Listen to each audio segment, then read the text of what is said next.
Greetings everyone. We are making terrific progress through the course. At the end of this week we will be 1/3 of the way through the class. So we're zipping right along.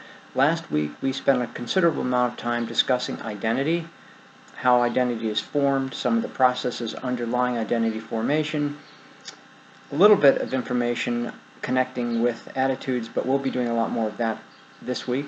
We also had an excellent discussion of identity formation. The tool we used in analyzing it was primarily symbolic interactionism.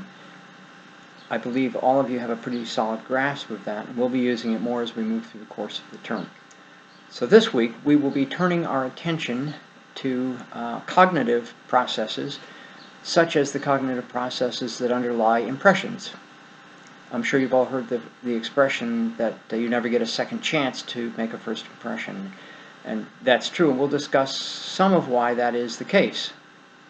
We'll also be spending time looking in some detail at attitude formation and drawing some connections between the way in which we develop our impressions and perceptions of others and the attitudes we have toward them.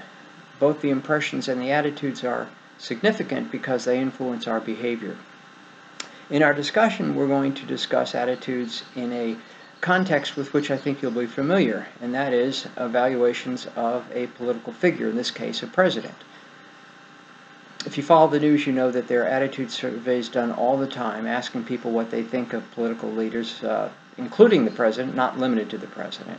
So you're going to have an opportunity to think more about this in the context of how people form their attitudes toward political leaders, such as the president, and what might be done to influence a person's attitude. In other words, attitude change. And I'm expecting you to use detailed concepts from the course material in doing this analysis. And I just want to emphasize this because I don't want this to be a general analysis. I want it to reflect understanding of the course material in chapters 5 and 6. And of course also you'll be using some information from the course video. There's a video on impressions that I think you'll find interesting to watch. I'll be in discussion with you, of course, posing questions and providing my own insights. I've continued to enjoy your discussion work. Some of you are doing absolutely outstanding work, detailed, thorough, well-written, well-documented, and I greatly appreciate that. This class thus far has done pretty fine work on the discussions. I also want to encourage you to make sure that you are continuing to work on your paper. It's due at the end of Module 4. And the last requirement for this week is to turn in your score sheet for your project. I've already gotten quite a number of these already, so if you haven't done this, please get it to me so I can check it, make sure you're on the right track, and then send you the instructions for the second part.